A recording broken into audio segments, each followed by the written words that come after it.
Imagine your brain as a bustling city with two very different decision-makers running the show. One's a quick, gut-driven sprinter, always ready to leap into action. The other's a methodical, slow-moving strategist, carefully weighing every option. These two forces shape every choice you make, from picking a snack to deciding your career path. Welcome to the world of Thinking, Fast and Slow by Daniel Kahneman, a Nobel Prize-winning psychologist who revolutionized how we understand the mind. In this summary, we're diving deep into Kahneman's groundbreaking work, unpacking the secrets of how we think, why we make mistakes, and how we can make better decisions. Buckle up. This journey through the human mind is going to blow yours. Part 1. The two systems of thinking. Let's start with the stars of the show, System 1 and System 2. Kahneman introduces these as the two modes of thinking that govern our decisions. System 1 is your brain's autopilot. It's fast, intuitive, and effortless, like when you instantly know 2 plus 2 equals 4, or flinch at a loud noise. It's the part of you that spots patterns, makes snap judgments, and feels emotions without you even trying. System 1 is why you can drive a familiar route while daydreaming or instantly smile when you see a puppy. It's efficient, but it's also a bit of a hothead, jumping to conclusions without checking the facts. System 2, on the other hand, is your brain's analyst. It's slow, deliberate, and requires effort, like solving a tricky math problem or planning a budget. System 2 steps in when you need to focus, reason, or make sense of complex information. It's the voice that says, "Hold on, let's think this through," when System 1 is ready to buy that shiny new gadget on impulse. But here's the catch. System 2 is lazy. It doesn't like to work unless it absolutely has to, often letting System 1 take the wheel. This dynamic sets the stage for why we make the decisions we do, and why we sometimes mess up spectacularly. Kahneman's genius lies in showing how these two systems interact. System 1 is always running in the background, feeding impressions and feelings to System 2, which may or may not double-check them. When they work well together, you're a decision-making machine. But when System 1's biases sneak past System 2's guard, you're in trouble. Let's explore how this plays out. Part 2. The power and pitfalls of System 1. System 1 is like your brain's overconfident best friend, super helpful, but sometimes way too sure of itself. It loves shortcuts, or heuristics, to make quick sense of the world. These shortcuts are usually spot-on, but they can also lead you astray. Take the availability heuristic, for example. This is when you judge the likelihood of something based on how easily it comes to mind. If you just saw a news story about a plane crash, you might suddenly think flying is super dangerous, even though statistically it's safer than driving. System 1 doesn't care about stats. It cares about vivid memories. Another trap is the anchoring effect. Ever notice how a store's original price makes a discount seem like a steal? That's System 1 latching onto the first number it sees, the anchor, and using it to judge everything else. Kahneman shares a study where people were asked to estimate the percentage of African countries in the UN. Before answering, they spun a wheel that randomly landed on a number, like 10 or 65. Guess what? People's estimates were heavily influenced by that number, even though it was totally irrelevant. System 1 just can't help itself. It grabs onto whatever's in front of it. Then there's the representativeness heuristic, where System 1 judges things based on how much they resemble a stereotype. If you meet someone who's shy and loves books, you might assume they're a librarian, not a truck driver.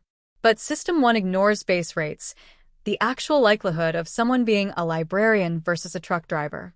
This leads to errors, like when doctors misdiagnose because a patient's symptoms look like a rare disease instead of a common one. System 1 also loves stories. It's why we're suckers for a good narrative, even if it's not true. Kahneman calls this the narrative fallacy, our tendency to create coherent stories from random events. Think about how people explain stock market swings with neat stories about market confidence, even when it's just noise. System 1 craves meaning, but it's not always right. Part 3. System 2's struggles and strengths. If System 1 is the impulsive teenager, System 2 is the overworked parent trying to keep things in check. System 2 is your logical side, capable of deep reasoning and self-control. It's what lets you plan for the future, resist temptation, or solve a puzzle. But it's not perfect. System 2 has a limited budget of mental energy, and it gets tired fast. Kahneman calls this ego depletion. When you're mentally exhausted, System 2 slacks off, letting System 1's biases run wild. Ever make a dumb decision late at night? That's System 2 clocking out. System 2 also struggles with overconfidence. We think we're smarter than we are, especially when System 2 doesn't bother to check System 1's work. Kahneman shares studies showing that experts, like doctors or stockbrokers, often perform no better than chance in complex predictions, yet they're super confident in their judgments. System 2 assumes it's got everything under control, but it's often just rubber stamping System 1's gut calls. But when System 2 is on its game, it's a powerhouse. It's what lets you override snap judgments, like when you stop yourself from yelling in an argument or double-check a math problem. Kahneman emphasizes that you can train System 2 to be more vigilant. For example, when making a big decision, force yourself to consider alternative outcomes or seek out data that challenges your gut. It's not easy. System 2 hates extra work, but it's how you outsmart your own biases. Part 4. The Dance of Biases.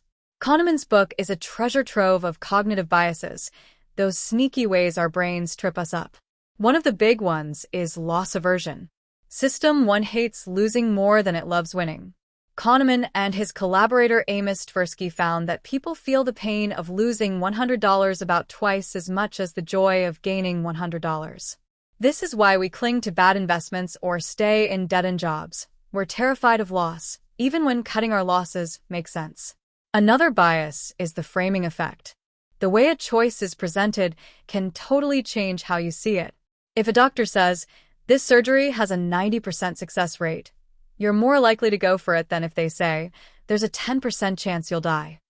Same odds, different framing. System 1 reacts to the emotional tone of the words, not the logic of the numbers. Then there's the sunk cost fallacy, where we keep investing in something, time, money, effort, because we've already put so much into it. Ever finish a terrible movie just because you've watched half of it? That's System 1 refusing to let go, and System 2 not stepping in to say, "Cut your losses."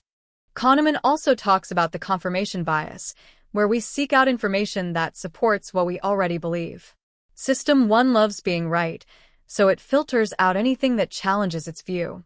This is why debates on social media are so polarized. People aren't looking for truth, they're looking for ammo. Part 5. Prospect Theory and Real-World Impact. The heart of Kahneman's work with Tversky is prospect theory, a game-changer in economics.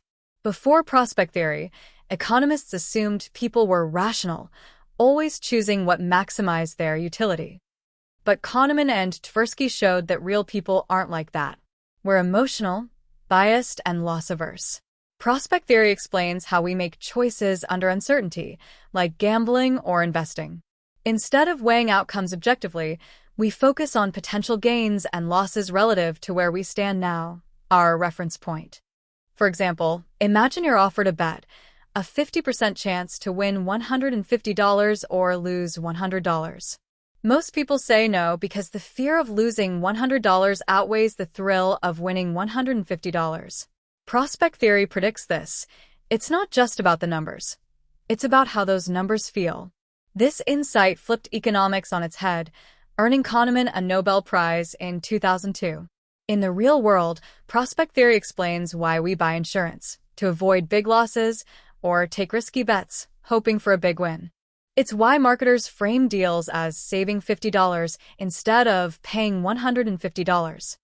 It's also why policymakers struggle to get people to save for retirement. System 1 cares about now, not 30 years from now, and System 2 often doesn't push back. Part 6. The Illusion of Happiness. Kahneman also dives into how we think about happiness, and it's mind-bending. He introduces the experiencing self versus the remembering self. The experiencing self is how you feel moment to moment, while the remembering self is how you recall those moments later. The twist? They don't always agree. Kahneman shares a study about colonoscopies. Yep, really. Patients rated the procedure based on its peak pain and how it ended, not the total pain they felt. A shorter, more painful procedure could be remembered as better than a longer, less painful one if it ended well. This is the peak end rule. This split affects how we make life choices. Your remembering self might push you to choose a prestigious job because it'll look good on your life's highlight reel, even if it makes your experiencing self miserable day to day. Kahneman argues we often prioritize the wrong self, chasing memories over actual happiness. Part 7. Making better decisions. So, how do we outsmart our quirky brains? Kahneman doesn't leave us hanging. He offers practical ways to harness System 2 and tame System 1's wild impulses. One trick is to slow down. When you're about to make a big choice, pause and force System 2 to kick in. Ask yourself, what's the evidence? What's the other side of this?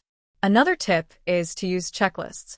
Pilots and surgeons do this to catch errors, and it works for everyday decisions too. Writing down pros and cons can force System 2 to do its job. Kahneman also suggests seeking outside perspectives.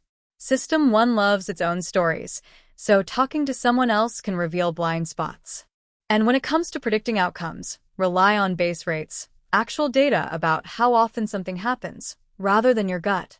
For example, if you're hiring, look at average performance stats, not just how charming someone seems in an interview. Finally, Kahneman emphasizes humility. Accept that your brain is fallible. Overconfidence is the enemy of good decisions, so stay open to being wrong. By understanding your biases, you can catch them in the act and make choices that actually serve you. Thinking, Fast and Slow isn't just a book, it's a roadmap to your own mind. Daniel Kahneman pulls back the curtain on why we think the way we do, revealing the tug-of-war between our impulsive System 1 and our cautious System 2.